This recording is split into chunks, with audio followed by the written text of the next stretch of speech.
So with all this stuff that we're doing around parts and triggering and inner discipling and all of that stuff, I thought today we would look at something a bit more, as it were, a bit more practical. We're going to look at the idea of parts and triggering in specific relationships. Now, we're all in relationships, and that's where the biggest challenges and the biggest opportunities are going to come.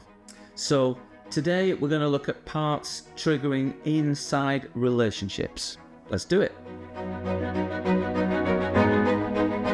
Do not conform to the pattern of this world, but be transformed by the renewing of your mind. Then you will be able to test and approve what God's will is, His good, pleasing, and perfect will. Welcome to Transformed.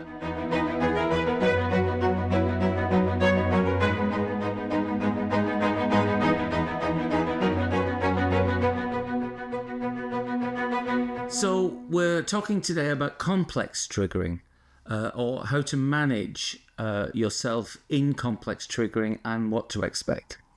So we're looking at the idea of, really what's the next step? Once we start to make progress with understanding our parts, what are the difficulties and challenges we face now that we have a coherent way forwards? So I would say that without doubt, your biggest challenges and opportunities will come in relationships with others. Now, this happens for various reasons, but the main one is that it's in the behaviour, attitude, and power of others that most of the threats to our safety, security, and comfort lie. Not to mention that most of our traumatic experiences tend to come from these relationships. The way we relate to strangers and more distant relationships is hard enough to deal with, but there's no doubt where the biggest challenges lie. It's with close relationships, including friends, siblings, family, partners. I get a lot of inquiries around this subject, and so here are a few things I have learned which may help you. Number one, start with the most distant relationships. Start with the most distant relationships. I know it's tempting to try to start by making some moves in the closest and most important relationships. There are a number of reasons for this. One, it's these relationships that are probably in your face and distracting you and bothering you constantly. Number two, it's making you stressful and frustrated, and you would like some benefit from all the learning and effort you've put into this approach. And three, it's possibly urgent in as much as it's difficult to live with and it's forcing you to do something about it. Well, you may be being bullied, etc., etc. I know, I do get it. But please, try to avoid starting with these relationships, if it's at all possible for you. Start with something easier and, shall we say, less important to you. I ask my clients, which is the most difficult relationship in your life right now? Once I get the answer, which is often very clear, I say, oh, please don't start with that one. I try to explain this with an example, something like, let's get to base camp, before we attempt Everest, okay? Let's get to base camp first. So, in other words, where do we start? Well, start with less important relationships. This could be the person you meet at the shop that you use regularly, a shop assistant. It could be the person at work that you only maybe see once a week. It could be the friend of a friend that you might see once a month whilst in other company. It could be any of these situations, as long as it's not really important to you. Now, that way, you can start to make some progress, try these things out, take some small risks, without risking everything. Okay? So don't start with the most important relationship. Number two, don't start by going all in. like some kind of poker player shoving all the chips in the middle. It's important that the change in the relationship is incremental. In other words, step by step. This is, okay, sometimes it's impossible. Why? Because conversations have a life of their own. You don't know how big a risk you're taking sometimes when you try these things. But that doesn't stop it being an aim. As much as it's down to you, you can try to make it step by step. Remember that everyone you know, especially those you have known for a long time, in some cases your whole life, they have a well-developed sense of who you are. So if your life has been run mainly by your parts for a long time, it's your parts they're relating to and not you. This means that the real you may be a shock to them, to meet who you actually are. After all, it was probably a shock to you to find out who you really were. So there is, you might call it an ethical part or point to consider here. Is it fair on them for you to go full on you right from the start? Seems more reasonable, doesn't it, to break this down and to break them and yourself in more slowly. Take your time with this, right? It's a little bit too much to shift. You get that sort of old, what's that old one-liner about, where's my sister, who are you and what have you done with my sister? This kind of thing. They may not recognize you at all, okay? So I want you to now just think of something that you can increase incrementally. Just get yourself a picture of this. It can be the amount of bass you want to hear on your sound. It can be the amount of brightness you want in your picture. It can be the amount of heat you want under your cooking pan. Now think of turning it up just a little at a time. Ask yourself this. What would it sound like if I was 5% more vulnerable in this conversation? What would it feel like if I was 5% more honest in this relationship? What would happen to this relationship if I spent 5% longer in their company? So we're going for enough change to make a difference, but not enough to be noticed. Let's try that again. So we're going for enough change to make a difference, but not enough that maybe people are going to remark on it or notice. So once we've done this, we might say that we're ready to move on to more challenging situations. Okay. So hopefully you've made some progress now by following these first two steps. Always remember that the value of even small amounts of progress is enhanced by the rewiring of your brain. Your brain is watching and recording everything that you do. So when you take these small risks, your brain makes note of the fact that it did not harm you. That changes things because you make progress along these lines easier as your brain is not trying to pull the plug every time you go forwards, right? Every time you try this thing, if your brain has decided, well, that's not so dangerous, then the physiology changes. You're calmer as you go forwards. So, what's next? When it comes to closer relationships, always remember that being a lot harder, this will take longer. Establish patterns, which we call neural pathways, they tend to re-emerge as there are so many trigger points. It's not just the one that you can see or the one that you might know. And so, these patterns tend to come back. And so expect to have to do some things several times before they become established in your brain's reactions. Remember, expectation changes experience. Expectation changes experience. So, if I expect it to rain tomorrow, I will go out suitably dressed and have a better time than if I have an expectation it's always going to be sunny. So, the most important reason why these things take time is because there are two triggerings, not just one. What do I mean by this?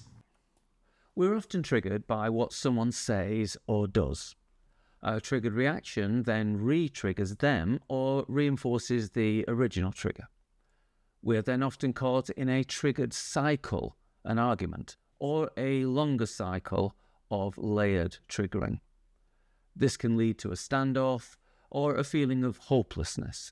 This often results in the relationship deteriorating or in a form of isolation.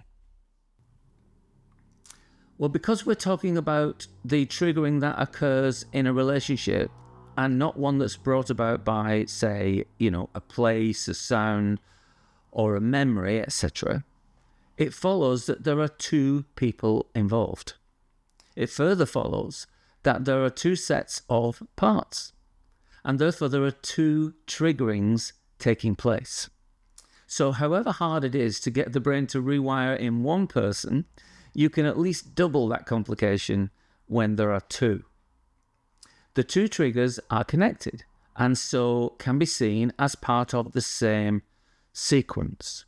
What you do triggers them, which then triggers you, etc., etc.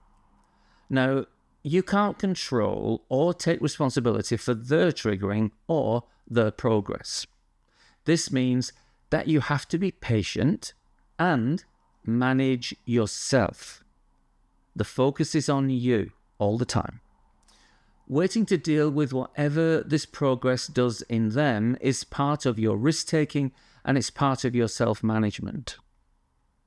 I've just got a little note here to remind you that good is good and bad is bad. Not always. I often say that if everything that looked or felt bad was bad, or if everything that looked good or felt good was good, life would be much simpler. However, as most of us eventually learn, some things that look bad are actually good, and some things that look good are actually bad. That's what makes everything complicated, right? Now, this is often best understood in the context of time. In other words, things that look good but are actually bad are mostly looking good right now but bad in the future. Think about cream cakes, for instance. Things that look bad but are actually good are things that look bad right now but will be good in the future. Think gym sessions, and you get the picture. I say all this to help you to prepare yourself for what might happen as you start to make these changes to your important relationships. As I mentioned earlier, a large part of our security, which of course is a big thing for our brains, comes from the idea of believing that we know who we're living with and who our friends and family really are. So when this is challenged, you can expect a reaction, right? You will get a reaction. Just don't automatically think it's good or bad, right? So when you become more authentic in your relationships, I want you to expect a reaction from the other person because you're challenging the idea of who you are. Their brain will want you and things to stay the same. Their triggering will be about that. It'll be about getting you back in the place where they expect you to be. What they do to get you to stay the same is what I want you to think of as strategies.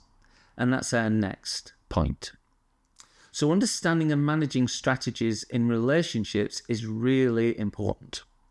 First of all, you've got to be aware of them. You've got to be aware that this is what happens. So you may not want to, you may want to think of strategies as things that only very sick or ill people use. That it's some kind of mental aberration or something. Or you may not have thought about strategies at all. Even if you have thought about them, you may not have thought about them being things we all do. And things that have hierarchies or layers. I want you to think about this now, since we're going to use this idea to plan our progress and development. Before I get to the idea of how strategies work, let's get something out of the way just from the word go. So just check out if what you want is for this person in your life to stop being X, Y, or Z, to make your life easier, or to allow you to continue whatever you've been doing that they don't like. If you find that this is true, then stop. Stop right now. Because what it means is that you're not being authentic, and that your aim is not for spiritual development. It is an agenda. You have an agenda. And where do agendas come from?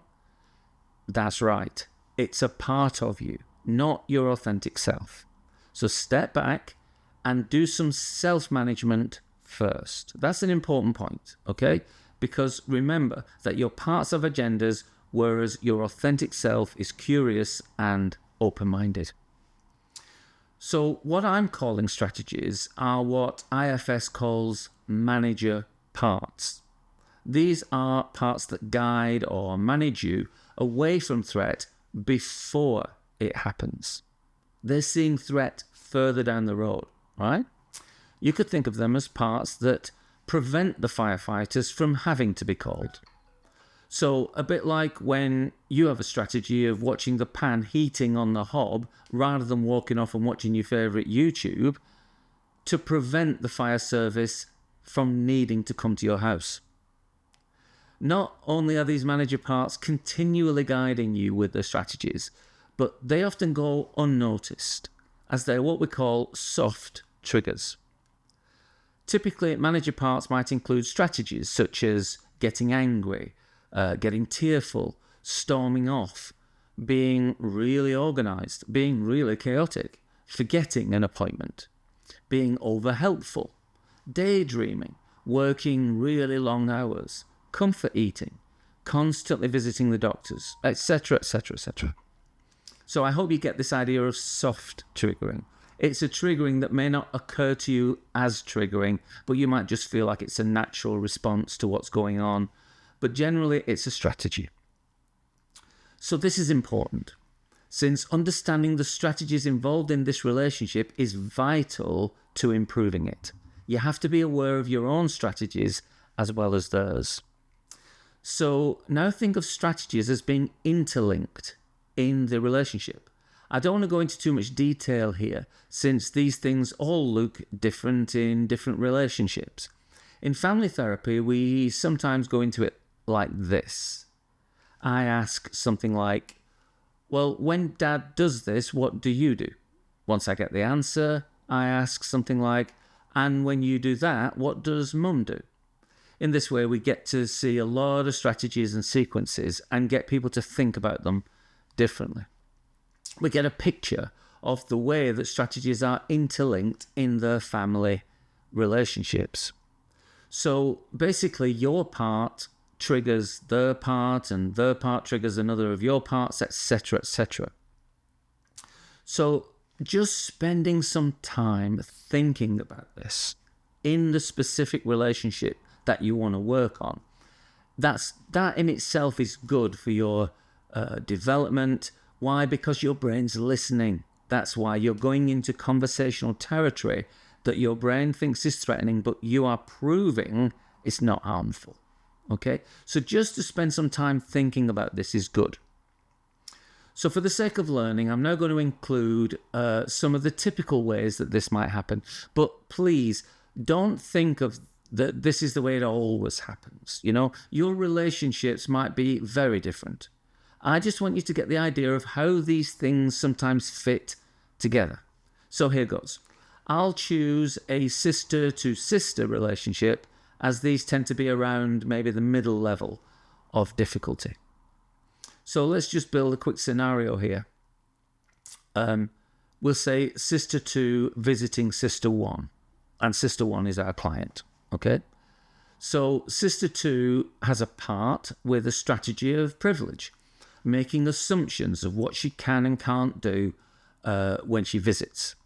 Now, when she does this, sister 1 has a part that has a strategy of being overly helpful. And that part has a belief, somewhat naive belief, that sister 2 will recognize this helpfulness, really appreciate it, and cut down her privileged behavior, start to behave with a little bit more respect. However, Sister 2's privileged part actually receives and understands this helpfulness as a recognition of her power and takes even more advantage of the situation, adding some patronizing language around the idea of Sister 1 being in some way unwell or not quite up to things. Sister 1 is now in danger of triggering an angry part that will be impolite, which is horrific to her parts. And so another manager part then intervenes before this happens, important, before it happens.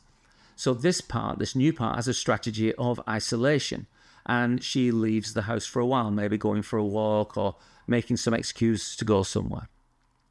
So that quick and short example, it gives us a way of understanding the layering of parts in relationships. Notice how the stakes go up as the encounter goes on.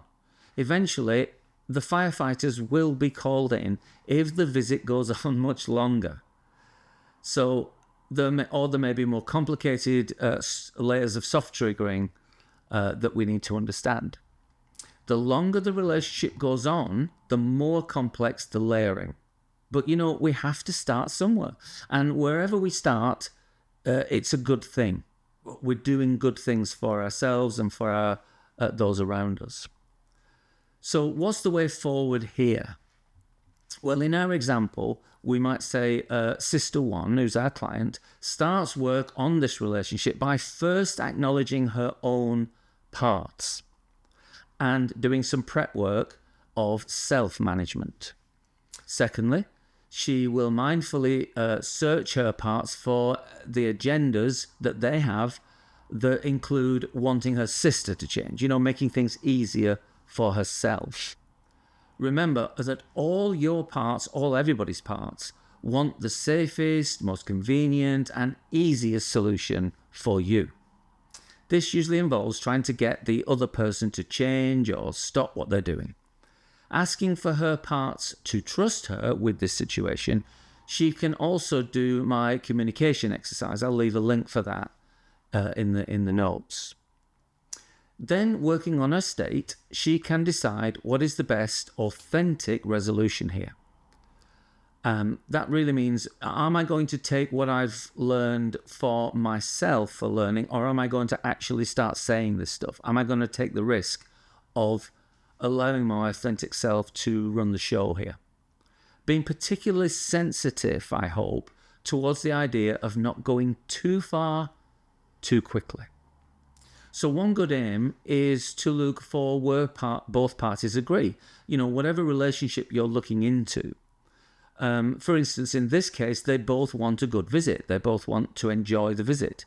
So the approach might be to look for where they would both agree what would constitute a good time for everybody. This might be the way that Sister 2 assumes what breakfast arrangements might look like. Sister 1 might say, take some small risks in saying that, my family are used to doing things this way at breakfast. And this is what they like. And would it be okay to do things that way? Imposing that level of small risk and managing herself around what happens. Looking for agreement through negotiation includes equality and respect.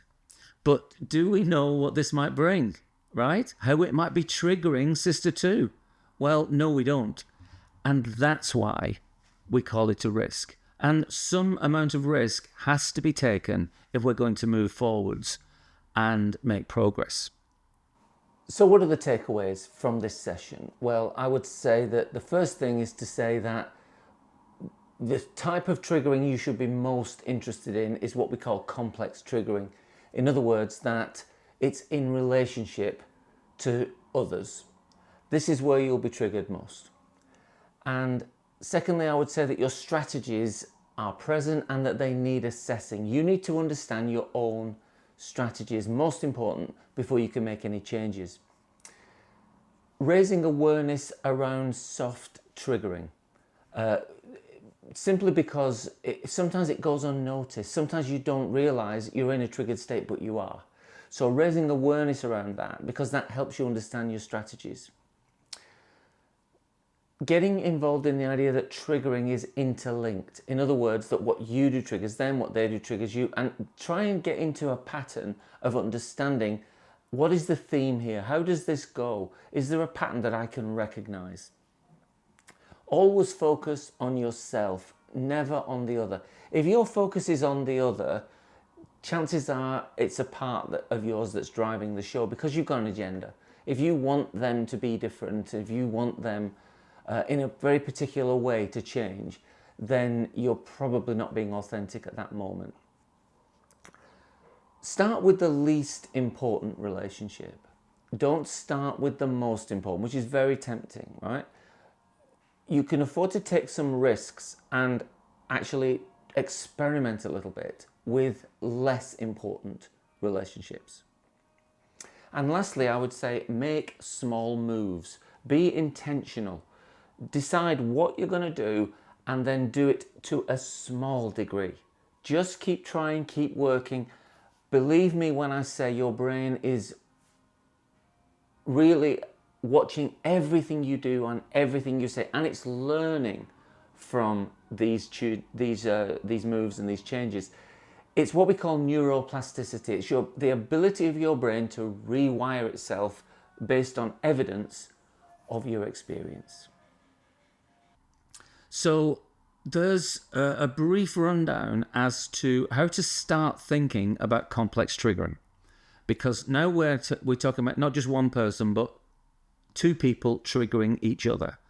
And so you can see the limitations of that when we're not interested in simply bullying the other person or dominating them to change just to suit ourselves. But we have to acknowledge that risk is always involved. That's why we start with the less important relationships. So I hope that's been helpful, and until next time, bye for now.